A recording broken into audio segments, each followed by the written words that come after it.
Final result.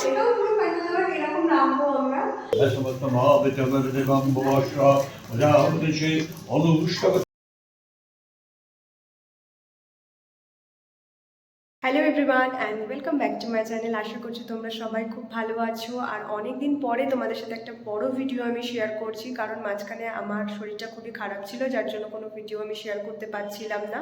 কিছুদিন আগে আমাদের বাড়িতে আসলে লক্ষ্মী পুজো হয়েছিল, তো তারপরেই আমি ভেবেছিলাম ভিডিওটা তোমাদের সাথে শেয়ার করব, কিন্তু তখন থেকে আমার শরীরটা এতটাই খারাপ ছিল যার জন্য ভিডিও আমি এডিট করতেই পারিনি। তো এখন শরীরটা একটু ভালো আছে, তার জন্য ভাবছি যে ভিডিওটা এখনই তোমাদের সাথে আমি শেয়ার করে দিই। তো এই ভিডিওটা আসলে লক্ষ্মী পুজোর সময় যা যা করেছিলাম সেগুলোই তোমাদের সাথে শেয়ার করব। আশা করছি ভিডিওটা দেখতে খুবই ভালো লাগবে। তাহলে চলো এখন দেরি না করে আমি ভিডিওটাকে স্টার্ট করি। তো গত মাঘী পূর্ণিমা ছিল আমাদের বাড়িতে লক্ষ্মী পুজো, আর পুজোর জন্যই আমার পিসি একদিন আগে চলে এসেছিলো আমাদের বাড়িতে। তো আমি ওকে জোর করেই আসতে বলেছিলাম, কারণ পুজোর সব ডেকোরেশনের জিনিস আমি একা গোছাতে পারবো না, তাই ওকে একদিন আগেই আমি ডেকে নিয়েছিলাম। আর এখানে ফার্স্টেই তোমাদেরকে ম্যাগি বানানো এই কারণেই দেখাচ্ছি, কারণ আমাদের এখানে তার আগের দিন সন্ধ্যাবেলায় প্রচণ্ড বৃষ্টি হচ্ছিল, যার জন্য বাইরে থেকে আমি পুরো ভিজতে ভিজতে এসেছি, আর কোনো খাবারও কিনে আনতে পারিনি। তো প্রচণ্ড তো খিদে পেয়ে গিয়েছিলো, কী করবো সেটা ভাবতে ভাবতে দেখলাম দুটো ম্যাগির প্যাকেট আছে, সেই জন্য ঝটপট করে আমরা তখন ম্যাগি বানিয়ে নিয়েছিলাম। আমি সবসময় জল দিয়ে বানিয়ে ম্যাগি খেয়ে নিই, কিন্তু যেহেতু ও ছিল তাই ভাবলাম একটুখানি ভালো করে চাউমিনের মতো করেই বানিয়ে দেখি যে কেমন হয়। তো এই যে আমাদের ম্যাগি রেডি, এখন হচ্ছে আমার পিসি খাবে সেটাকে আর বলবে কেমন লাগছে। এটা কেমন কথা?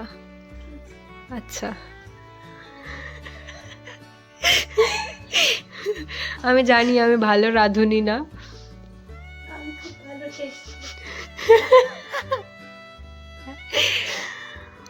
তাহলে এখন আমি গরম গরম ম্যাগিটা খেয়ে নিচ্ছি, আর এরপরে আমি ঠাকুরের জন্য ওই জায়গাটা সব ডেকোরেশন করব, আর হচ্ছে আলপনা দেবো। তো সেগুলো তোমাদের সাথে একটু পরে আমি সব শেয়ার করছি।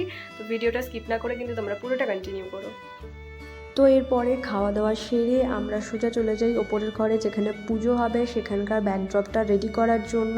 আর এইটা হচ্ছে সেই ব্যাকড্রপ যেটা আমরা বানিয়েছিলাম, আর এটার পিছনে যে আমরা কত কিছু জোগাড় লাগিয়েছিলাম সেই ভিডিওটা যদি তোমাদের সাথে শেয়ার করতে পারতাম খুবই ভালো হতো, কিন্তু সেই ভিডিওগুলো করে দেওয়ার মতো তো কেউ ছিল না।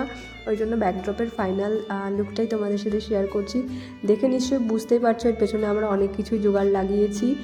আর এটা ডেকোরেশনটা করার পরে লাইটটা অফ করেও তোমাদেরকে দেখাচ্ছি যে জায়গাটা কেমন লাগছিল। তো লাইট অফ করে টুনি লাইট জ্বালানোর পরেই জায়গাটা খুবই সুন্দর লাগছিল, আর আমি অনেকটা এরকম করেই ডেকোরেশনটা করতে চেয়েছিলাম।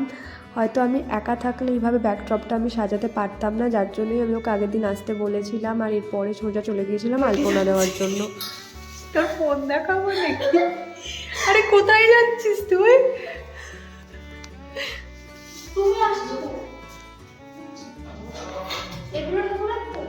নে না দেখি, একদম ফ্রেশ বাটি কি? নো। এরপরে বাটি খোঁজা হয়ে গেলে শেষ পর্যন্ত আমরা খড়িমাটিটা ওখানে ভিজিয়ে রাতের বেলার খাওয়া দাওয়া সেরে সোজা চলে আসি আলপনা দেওয়ার জন্য। আরও ওপরের ঘরে এখানে ঠাকুরের সামনে বসে আলপনা দিচ্ছিল, আর ও এখানে জানেও না যে একটা লাইট রয়েছে, তো না জ্বালিয়ে সেখানে অন্ধকারের মধ্যে বসেই আলপনা দিচ্ছিল। তো আমি ওকে লাইটটা জ্বালিয়ে দিলাম, আর ওইখানে খুব সুন্দর করে বসেই আলপনাগুলো কিন্তু দিচ্ছিল। আর আমি নিচের ঘরে যেখানে পুজো হবে সেই ঘরে বসে আলপনা দিয়েছিলাম। তো তখন বাজে রাত 2টোর বেশিই বাজে, আরও বসে বসে প্রচুর আলপনা দিয়েছে। এখানে মেঝের কালারটা আমাদের এখানে সাদা বলে বোঝা যাচ্ছে না অত, কিন্তু যখন এটা শুকিয়ে গেছিলো তখন কিন্তু বেশ ভালো বোঝা যাচ্ছিলো। আর যেহেতু এই দেখো পেছনের আলপনাগুলো আগে দেওয়া হয়েছিল, এগুলো শুকিয়ে গেছে, আর এগুলো অনেকটাই বোঝা যাচ্ছিলো। আমি ওর মতো অতটা ভালো আলপনা দিতে পারি না, আমি ঠাকুরের সামনে দিয়েছি, তো ওগুলো এরকম অনেকটা মোটা মোটাভাবে দেওয়া হয়ে গেছে। তো যেটুকু আমি পেরেছি সেটুকুই আমি দিয়েছি। আর এপাশে আমরা রাতেবেলায় একসাথে শোবো বলে বিছানা করেছিলাম, তো এরপরে আলপনা দিয়ে আমরা শুয়ে পড়েছিলাম। আর পরের দিন সকালবেলায় তাড়াতাড়ি ঘুম থেকে উঠে সব কিছু সেরে স্নান করে সোজা ঠাকুরের এখানে গোছাতে বসে পড়ি। আর আমার মামিরাও সবাই চলে এসেছিলো, তো সবাই মিলে একসাথে বসে ঠাকুরের ভোগের রান্নার জন্য সব কিছু গোছাচ্ছিলাম। আর যেহেতু এর পরে নাড়ু করা হবে আর অনেকগুলো নারকোল ছিল যেগুলো কোড়াতে হবে, তাই দেরি না করে আমি নারকোল কোড়ানো শুরু করে দিই। কাজটা করতে বেশ মজা লাগে। আর এখানে যেহেতু অনেকগুলো নারকোল কোড়াতে হবে, তাই আমার পিসিও আমাকে অনেকটাই হেল্প করেছিল আর দুজনে মিলে তাড়াতাড়ি বসে সব নারকোলগুলো কুড়িয়ে ফেলেছিলাম। আর এরপরে ঠাকুরের ভোগের রান্না থেকে শুরু করে আর যা যা করেছিলাম সব কিছু তোমাদের সাথে শেয়ার করছি। তো ভিডিওটা কিন্তু স্কিপ না করে পুরোটা দেখতে থেকো। আর ভিডিওটা দেখতে তোমাদের কেমন লাগছে অবশ্যই কিন্তু কমেন্ট করে জানিও।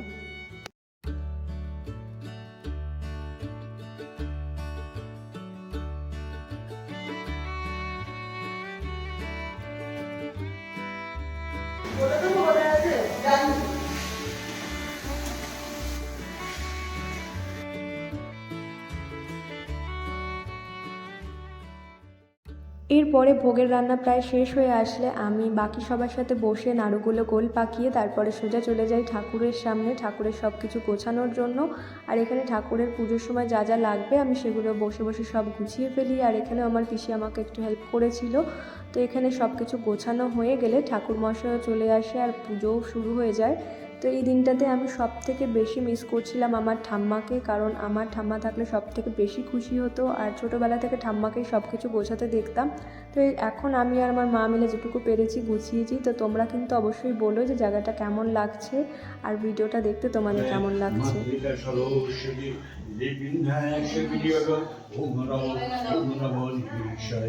Om Namo Ishai Namo Namo Ite Gadu Shunamo Gati Chanse Namo Ite Gadu Shunamo Holijumbo Ite Gadu Shunamo Sharashatam Bonamo Ite Gadu Shunamo Tekalai Namo Ite Gadu Shunamo Rahuli Namo Ite Gadu Shunamo Namo Ite Gadu Shunamo Anantai Namo Ite Gadu Shungandam Gai Namo Ite Gadu Shungandam Gai Namo Ite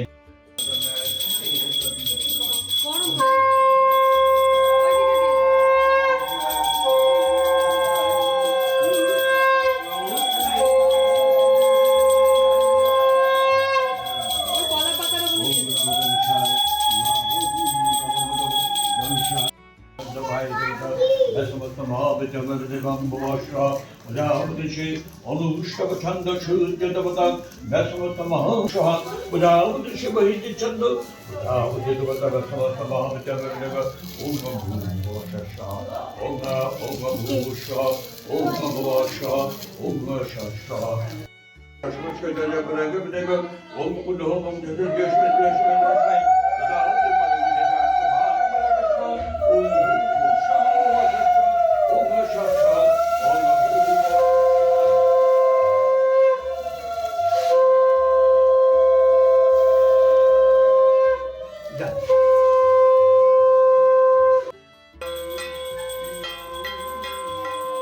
এইভাবেই দেখতে দেখতে আমাদের পুজোর 2 দিন কেটে গিয়েছিল আর আমরা সবাই মিলে খুব মজা করেছিলাম। তো এরপরে খাওয়া দাওয়ার সময় তো ভিডিও করা হয়নি, তাই আমরা যা যা ছবি তুলেছিলাম সেগুলোই তোমাদের সাথে শেয়ার করলাম। তোমাদের এই ভিডিওটা দেখতে কেমন লাগলো সেটা কিন্তু অবশ্যই কমেন্ট করে আমাকে জানিও। আর যারা চ্যানেলে নতুন আছো অবশ্যই আমার চ্যানেলটিকে সাবস্ক্রাইব করে নিও। এখনকার মতো এই ভিডিওটা আমি এন্ড করছি। সবার সাথে দেখা হবে খুব তাড়াতাড়ি নতুন ভিডিও নিয়ে। সবাই সুস্থ থেকো, ভালো থেকো, টাটা।